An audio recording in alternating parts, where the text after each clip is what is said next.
Madam, ഇത്രയും കാലം ഞാൻ വളരെ സിൻസിയർ ആയിട്ടാണ് മാഡത്തിന്റെ കൂടെ നിന്നത്. ഇനിയും അങ്ങനെ തന്നെയായിരിക്കും. മാഡം പറയ്, ഞാൻ എന്താ ചെയ്യേണ്ടത്? മാലിനി, ഇനി കളിക്കേണ്ടത് കൈവിട്ട കളിയാ. എന്റെ മുൻപിൽ 2 ചോയ്സുകളേ ഉള്ളൂ. ഒന്നുകിൽ ഇതുവരെ അനുഭവിച്ചതെല്ലാം നഷ്ടപ്പെടുത്തി ഒന്നുമില്ലാത്തവളായി തെരുവിലേക്ക് ഇറങ്ങണം, അല്ലെങ്കിൽ ശ്യാമയുടെ മകളെ ഇല്ലാതാക്കി എല്ലാത്തിന്റെയും ഉടമയാകണം. എല്ലാം വിട്ടുകൊടുക്കാൻ ഐശ്വര്യ അത്ര മണ്ടിയല്ല. ശ്യാമയും മകളെയും ഏത് രീതിയിലായാലും സംരക്ഷിക്കാൻ ആളുണ്ടായാലും ആ തടസ്സമൊക്കെ ഞാൻ തകർക്കും. ഇനി നമ്മുടെ ലക്ഷ്യം ആ മ്യൂസിക് സ്കൂളാ. എന്റെ കണക്കുകൂട്ടൽ അനുസരിച്ച് ആ മ്യൂസിക് സ്കൂളിൽ നിന്നായിരിക്കും ശ്യാമയുടെ മകളെ കുറിച്ച് നമുക്ക് വിവരം കിട്ടുന്നത്. ശരി മാഡം. കുറച്ചു രാത്രികളിൽ നമ്മൾ ഉറക്കമൊഴിക്കണം, പിന്നെ എന്നും സുഖമായിട്ട് ഉറങ്ങാം.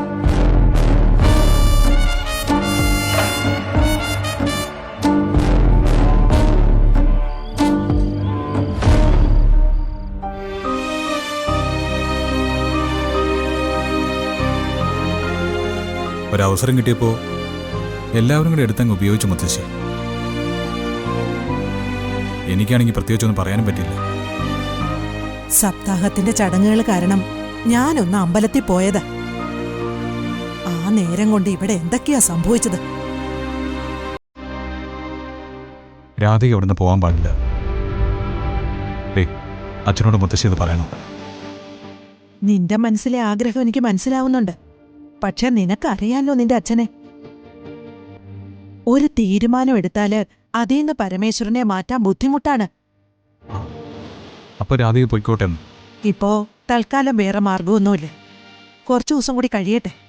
ആ കുട്ടിയെ ഇവിടെ കൊണ്ടുവന്ന് നിർത്താൻ എന്തെങ്കിലും മാർഗമുണ്ടോന്ന് നോക്കാം. അത് പറ്റില്ല. ഒരു ദിവസം പോലും അയാൾ അടുത്തില്ലാതിരിക്കുന്നത് എനിക്ക് സങ്കല്പിക്കാൻ പറ്റില്ല. ആദ്യം നീ നല്ല ബോധത്തോടെ ഒന്ന് ചിന്തിച്ചു നോക്ക്. രാധിക ഇവിടെ പിടിച്ചു നിർത്താൻ നമുക്ക് എന്താണ് അവകാശം? ആ കുട്ടിക്ക് അച്ഛനും അമ്മയല്ലേ? അവർക്ക് അവരുടെ മകള് കൂടെ ഉണ്ടാവണമെന്ന് ആഗ്രഹം ഉണ്ടാവില്ലേ? അതേ ആഗ്രഹം അവർക്കും ഉണ്ടാവില്ലേ? മുത്തശ്ശിക്ക് എന്നെ മനസ്സിലാവുന്നു. എനിക്കല്ലാതെ വേറെ ആർക്കാടാ നിന്നെ മനസ്സിലാവുക? എടാ, ഞാനൊരു കാര്യം പറയാം. രാധികയെ 1-2 ദിവസം ഇവിടെ പിടിച്ചു നിർത്തുന്നത് ഒരു താൽക്കാലിക കാര്യം മാത്രമാണ്. രാധികയെ സംബന്ധിച്ച് നീ പ്രിയങ്കയുടെ ഭർത്താവ് തന്നെയാ. അങ്ങനൊന്നുമില്ല. അയാളുടെ മനസ്സിൽ എന്നോട് ഇഷ്ടമുണ്ട്. അതിന് തടസ്സങ്ങൾ എത്രയാണ്? ആ തടസ്സങ്ങൾ ഞാൻ മാറ്റിയല്ലോ. എങ്ങനെ? എനിക്ക് എന്റെ ജീവിതം ഇല്ലാതാക്കി കളയാൻ പറ്റില്ല മുത്തശ്ശി. എന്നെ വിലപേശാൻ മാത്രമായിട്ട് ഒരുത്തി. എന്നെ വിലപേശാനും കണിമംഗലത്തിന്റെ സ്വത്ത് ആഗ്രഹിക്കാനും മാത്രമായിട്ട് ഒരുത്തി. എത്ര കാലം സഹിക്കണം ഞാൻ? എത്രയോ പേര് ഡിവോഴ്സ് ചെയ്യുന്നു. ആ വഴി തന്നെയാണ് ഞാനും ചിന്തിക്കുന്നത്. അതൊരു തെറ്റായ മാർഗമാണെന്ന് ഞാൻ പറയുന്നില്ല. പക്ഷേ അപ്പോഴും പ്രശ്നങ്ങൾ ഒരുപാടുണ്ട്. അനുജത്തെ ഡിവോഴ്സ് ചെയ്തൊരാൾക്ക് ചേച്ചിയെ വിവാഹം കഴിച്ചു തരാൻ ആരെങ്കിലും സമ്മതിക്കും? അതും ദേവനാരായണൻ തിരുമേനിയെ പോലെ ഒരാള്. എല്ലാം കൂടി ആലോചിച്ചാൽ ഞാൻ തളർന്നു പോകും.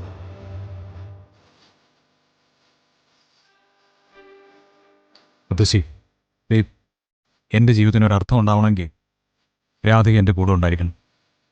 തിരക്ക് പിടിക്കരുത്. ബഹളങ്ങൾ ഉണ്ടാക്കാനും പാടില്ല. നിങ്ങളെ ഒന്നിച്ചു ചേർക്കാനാണ് ദൈവത്തിന്റെ തീരുമാനമെങ്കിൽ കുറച്ച് വൈകിയാലും അത് നടക്കും. അതുവരെ കാത്തിരിക്കാനുള്ള ക്ഷമയില്ലെങ്കിൽ മറന്നു കളയുന്ന നല്ലത്. ഞാൻ കാത്തിരിക്കാൻ മുത്തശ്ശി. എന്തായാലും ഞാനൊരു അഡ്വക്കേറ്റിനെ കാണാൻ തീരുമാനിച്ചു. എല്ലാ അഭിപ്രായങ്ങളും അറിഞ്ഞു വയ്ക്കുന്നത് ഒരു കണക്കിന് നല്ലതാ. ആയിക്കോട്ടെ. ഇത്രയും ദിവസം ആ കുട്ടി ഇവിടെ ഉണ്ടായിരുന്നപ്പോ എന്തോ ഒരു ചൈതന്യം ഉണ്ടായിരുന്നു അവളുടെ മുഖത്ത്. രാവിലെ തന്നെയുള്ള അവളുടെ പ്രാർത്ഥനയും പൂജാമുറിയിൽ നിന്നുള്ള അവളുടെ കീർത്തനങ്ങളും വല്ലാത്തൊരു മനസ്സുഖം ഉണ്ടായിരുന്നു. പാവം.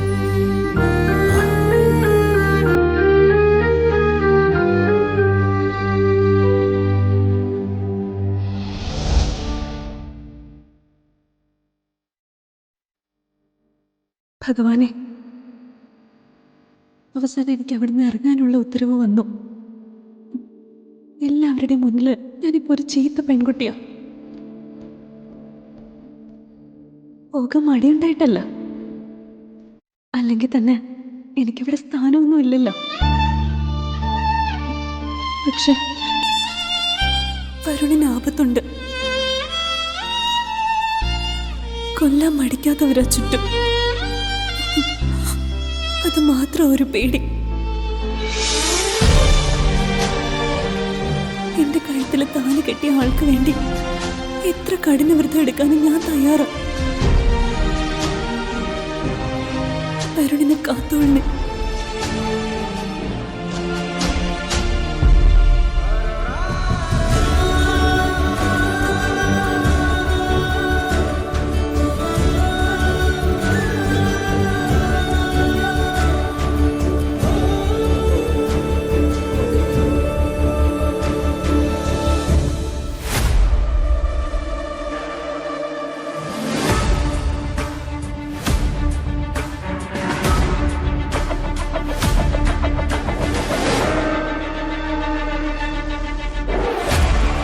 നീ എപ്പോഴാ ഇങ്ങോട്ട് വന്നേ? ഞാൻ വന്നതേ ഉള്ളൂ. ചേച്ചി പോവാനുള്ള സാധനങ്ങളൊക്കെ എടുത്തു വെച്ചോ?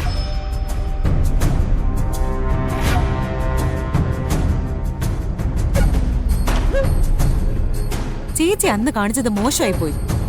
അതെങ്ങനെയാ വരുണിനോടൊത്ത് പോവാൻ തോന്നിയത്? മറ്റൊരാൾ നിങ്ങളെ ഭാര്യയും ഭർത്താവുമാണെന്ന് തെറ്റിദ്ധരിക്കുമ്പോ എന്താ തിരുത്തി പറയാതിരുന്നേ? അത് നീ എന്നോട് ക്ഷമിക്കണം.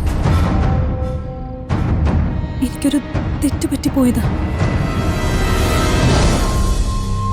നീ വീട്ടിലെത്തിയിട്ടുണ്ടെന്ന് കരുതിയാ നിന്നെ വിളിക്കാതിരുന്ന. പിന്നെ ഹോട്ടലിൽ കയറിയത് ഡ്രൈവ് ചെയ്തോണ്ടിരുന്നപ്പോ വരുണിന് സുഖമില്ലാതായി. എന്തെങ്കിലും കഴിക്കണമെന്നും പറഞ്ഞ് വരുണ ഹോട്ടലിലേക്ക് കയറിയത്. എനിക്കൊട്ടും താല്പര്യം ഉണ്ടായിരുന്നില്ല. പക്ഷെ അതിനെ ആരോടും പറഞ്ഞിട്ട് കാര്യമില്ലല്ലോ. വരുൺ എന്നെ ഒട്ടും ഇഷ്ടമല്ല. ഞാൻ അടുത്ത് നിൽക്കുന്നതോ എന്തെങ്കിലും പറയുന്നതോ ഒന്നും താല്പര്യമില്ല. ഞാൻ അനുഭവിക്കുന്ന അവഗണന എന്താന്ന് ചേച്ചിക്ക് അറിയോ? ശരിക്കും ഞാൻ ചെയ്യേണ്ട എന്താണെന്നറിയോ ചേച്ചിക്ക്? നേരെ പോലീസ് സ്റ്റേഷനിൽ ചെന്ന് കേസ് കൊടുക്കുന്നതാ. പ്രിയങ്ക, വീട്ടിൽ വന്ന് മാന്യനായി കല്യാണം ആലോചിച്ചുകൊണ്ട് വന്നിട്ട് സത്യത്തിൽ ഇപ്പൊ ഗാർഹിക പീഡനമല്ലേ നടക്കുന്നത്? ആ വകുപ്പ് വെച്ച് ഞാനൊരു പരാതി കൊടുത്താലുണ്ടല്ലോ, കണിമംഗലത്തുള്ളവർ മുഴുവനും വന്ന് നിൽക്കേണ്ടി വരും. ശിക്ഷയും കിട്ടും. പ്രിയങ്ക, നീ എന്താ ഈ പറയുന്നത്? അങ്ങനെയൊന്നും ചെയ്യാൻ പാടില്ല. ചിന്തിക്ക പോലും ചെയ്യരുത്. പലപ്പോഴായി ഒളിഞ്ഞു മറിഞ്ഞും വരുൺ എന്നോട് പലതും പറയുന്നുണ്ട്. അതിൽ നിന്ന് എനിക്കൊരു കാര്യം മനസ്സിലായത്, താലി കെട്ടിയത് ചേച്ചിയുടെ കഴുത്തിലാണോന്ന് അയാൾ തിരിച്ചറിഞ്ഞിട്ടുണ്ടോന്നാ. ആ അർത്ഥത്തിൽ വരുൺ ചേച്ചിയോട് സംസാരിക്കാറുണ്ടോ? പെരുമാറാറുണ്ടോ? പറ.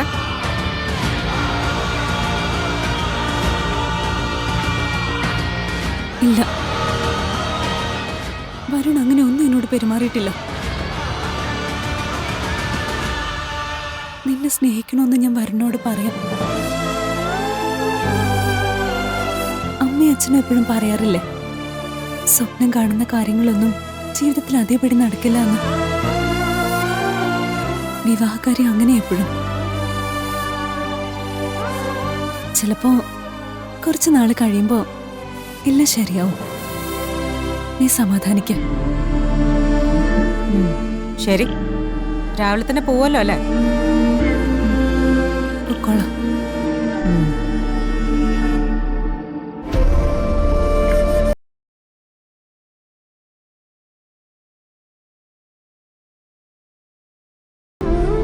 സത്യം ചെയ്യാതിരിക്കുകയോ അത് പാലിക്കാതിരിക്കുകയോ ചെയ്താൽ ഇന്ന് ഈ വീട്ടിൽ നിന്റെ അവസാനത്തെ ദിവസമാണ്.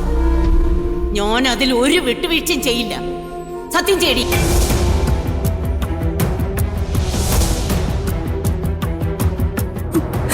ഞാനിനി ഒന്നിനും തടസ്സം നിൽക്കില്ല. ഞാനൊന്നും ഇനി മനസ്സിൽ സൂക്ഷിക്കില്ല. ഞാൻ മറന്നോളാം. ഇത് സത്യം.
അമ്മേ,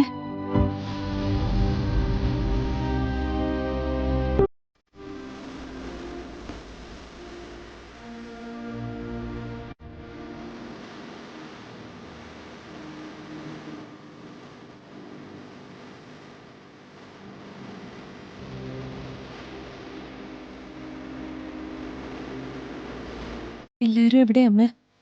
ഞാൻ ഇറങ്ങാൻ തുടങ്ങും. എല്ലാവരെയും ഒന്ന് കണ്ടിട്ട് പോയാൽ മതി മോളെ. ഇന്നലെ അങ്ങനെയൊക്കെ സംഭവിച്ചതിന് അച്ഛനും അമ്മയ്ക്കും നല്ല വിഷമമുണ്ട് കേട്ടോ. അമ്മേ, ഞാൻ മോള് തെറ്റ് ചെയ്തൊന്നല്ല. ഇന്നലെ രാത്രി അച്ഛനമ്മയോട് കുറേ നേരം സംസാരിച്ചു. ഒക്കെ മോളുടെ കാര്യങ്ങൾ തന്നെയായിരുന്നു. ഈ കുടുംബത്തിന്റെ കാര്യങ്ങളോടുള്ള മോളുടെ താല്പര്യം, എല്ലാവരോടുള്ള പെരുമാറ്റം, സൂര്യക്ക് ഇപ്പോൾ നടക്കുന്ന ചികിത്സ, എല്ലാത്തിനും കാരണക്കാരിയായത് മോളല്ലേ. ഇറക്കി വിടുമ്പോ ചങ്ക് പൊടിയുന്നുണ്ട്. ഇവിടെ ഞങ്ങൾ മാത്രമല്ലല്ലോ മോളെ. അതൊന്നും കുഴപ്പമില്ല അമ്മ. ഇവിടെ ഉള്ളവർ ഒരു മനസ്സോടെ എല്ലാ കാര്യങ്ങളും ചെയ്യണമെന്നുള്ള താല്പര്യം മാത്രമേ എനിക്കുള്ളൂ. അമ്മ, ഒരു കാര്യം പറഞ്ഞാ അമ്മ എന്നെ തെറ്റിദ്ധരിക്കരുത്. മോള് പറയേ. കണിമംഗലത്തിന് ശത്രുക്കളുണ്ടോ എന്ന് ചോദിച്ചാ ഒറ്റയടിക്കില്ല എന്നല്ലേ അച്ഛനും അമ്മയും പറയാ. പക്ഷെ ശത്രുക്കളുണ്ടെന്ന് തോന്നിക്കുന്ന ഒരുപാട് കാര്യങ്ങൾ കൺമുന്നിൽ നടന്നിട്ടും എന്താ അത് ശ്രദ്ധിക്കാത്ത? മോളെ, ശത്രുക്കളുണ്ടമ്മ. അച്ഛനും വരുണിനും ഒക്കെ ശത്രുക്കളുണ്ട്. അതാരൊക്കെയാന്നൊക്കെ മുത്തശ്ശി അമ്മയും കണ്ടുപിടിക്കണം. ഇവിടെ ആർക്കെങ്കിലും എന്തെങ്കിലുമൊക്കെ സംഭവിച്ചെന്ന് കേട്ടാ എനിക്കത് താങ്ങാൻ പറ്റില്ല. അതുകൊണ്ടാ.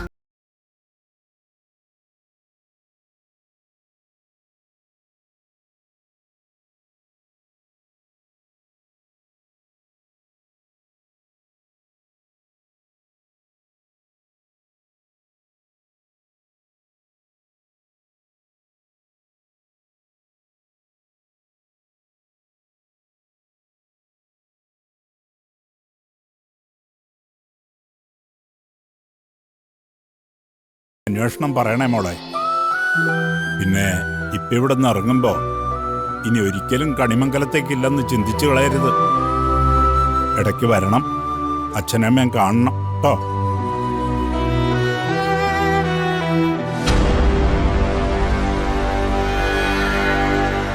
പ്രിയങ്കെ, നീയല്ലേ പറഞ്ഞത് രാധിക വെളുപ്പിനെ പോവൂന്ന്? എന്നിട്ട് ഇതുവരെ ഇറങ്ങിയിട്ടില്ലല്ലോ. വെളുപ്പിന് തന്നെ രാധിക മോളെ ഇറക്കി വിട്ടിട്ട് അത്യാവശ്യം വല്ലതും ഉണ്ടോ കൽപ്പന മോൾക്ക്? ആ, ഞാൻ ഇത് പ്രതീക്ഷിച്ചു.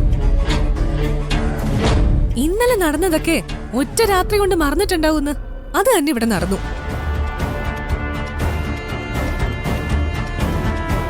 എന്താടി പോവാൻ പറ്റില്ലെന്ന് പറഞ്ഞ് ബഹളം വെച്ചോ നീ?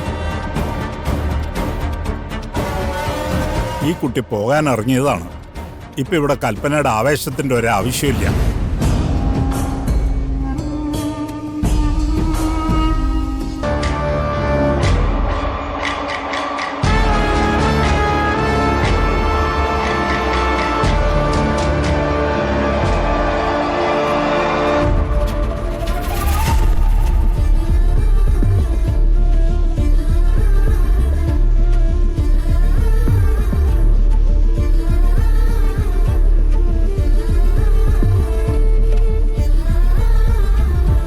ഞാൻ പോട്ടെ മുത്തശ്ശി.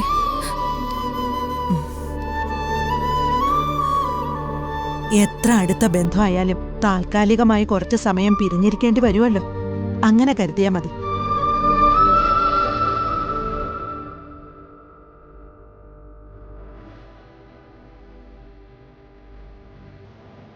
ചേച്ചി ഇനി എന്തായാലും ഇവിടെ നിൽക്കാനൊന്നും അച്ഛൻ അവിടെ നിന്ന് വിടില്ല.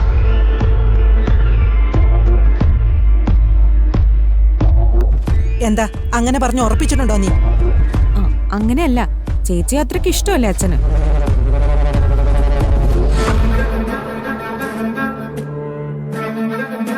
വരുണിന്റെ മുഖം എന്താ വല്ലാതിരിക്കുന്നു? എനിക്കെന്താ കുഴപ്പം? ആ, അതൊന്നും പറയണ്ട. നിരാശയും സങ്കടവും കണ്ടാ എല്ലാവർക്കും തിരിച്ചറിയാം.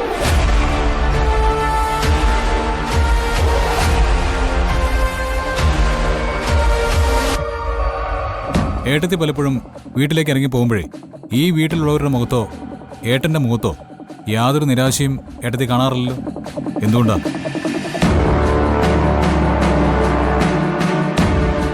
ഇവിടെ നിന്നല്ല, എവിടെ നിന്നായാലും നല്ല മനുഷ്യരിറങ്ങി പോകുമ്പോഴേ തൊട്ടടുത്ത് നിൽക്കുന്നവർക്ക് ചെറിയ വേദനയൊക്കെ ഉണ്ടാവും.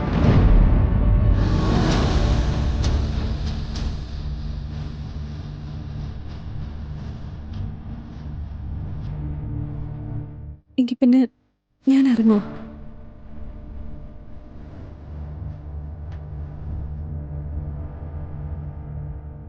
ബിജുവിനോട് പറഞ്ഞിട്ടുണ്ട്, അവൻ കൊണ്ടുവിടും.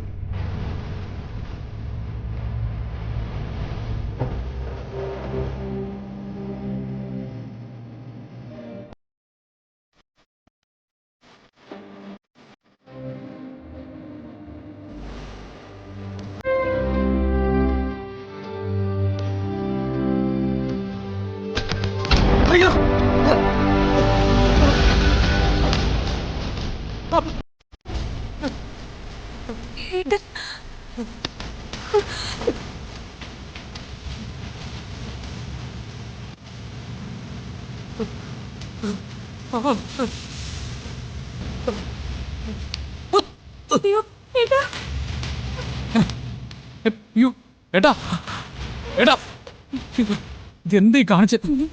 എന്താ പറ്റിയേ? ഏട്ടാ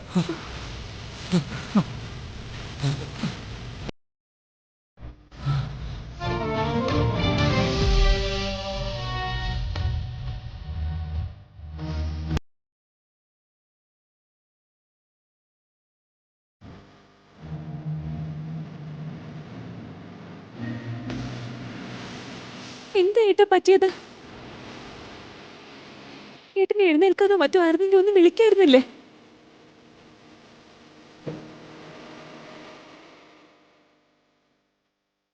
നീ എന്തിനാണ് ഇങ്ങോട്ട് ഓടി വന്നേ? നീ പോവാൻ തുടങ്ങിയതല്ലേ? പോയിക്കോ, ഇറങ്ങ.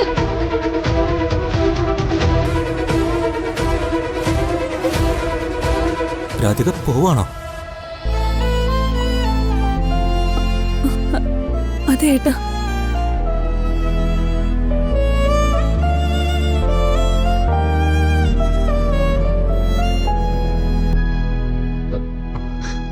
എന്റെ ചികിത്സയൊക്കെ ഇനി അങ്ങ് അവസാനിച്ചു പോവും അല്ലേ അച്ഛൻ?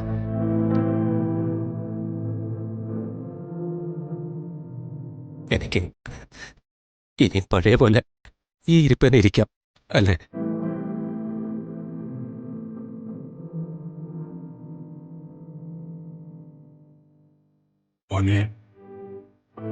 ജീവിതത്തിന് ഒരു പ്രതീക്ഷ വെച്ചത് അച്ഛൻ.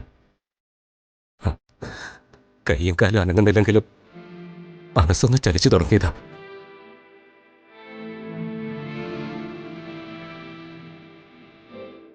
അതിനൊക്കെ കാരണം ഇവളാ, രാധിക.